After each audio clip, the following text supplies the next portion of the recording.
Sực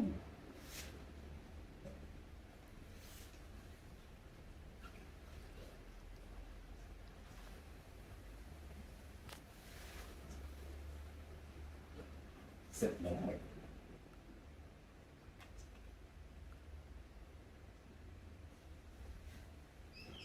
Nữ Phước. Hạt nữ. Hạt nữ con. Mày tao ra cái đấy.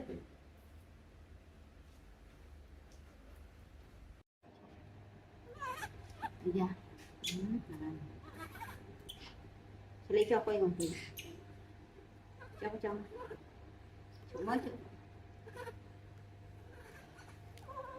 Em bạn nào.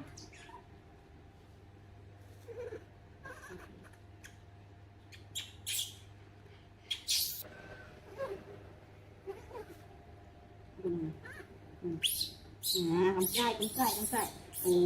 Mày chân hả? Con trai. Con bỏ ơi. Lấy bỏ ơi. Bỏ ơi là bỏ ơi ở. Bỏ ơi ở. Đi. Đi. Mama bỏ ơi.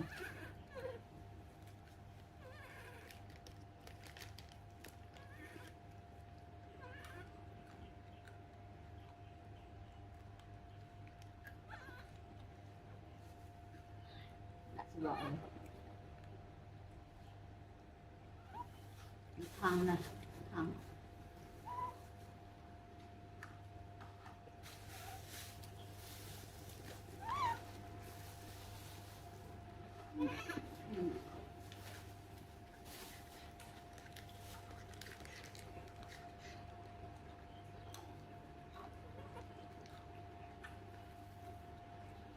đi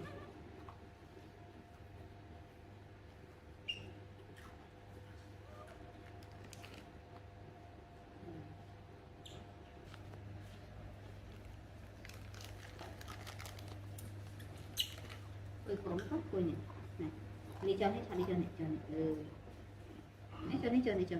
cho hết mà ai nhầm cho hết cho này cho này này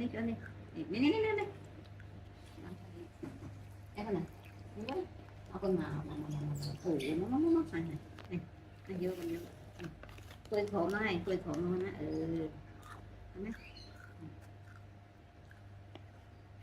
lọc được tạo lên rồi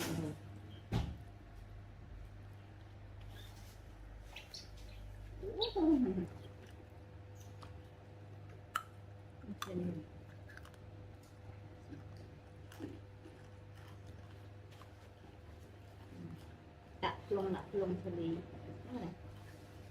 này xong áo mà ao đi này áo sau rồi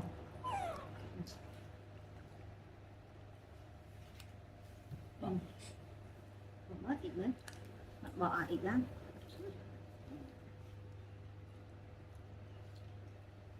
bỏ khổ mà bỏ rồi mất này bỏ mất rồi lên chó mắt luôn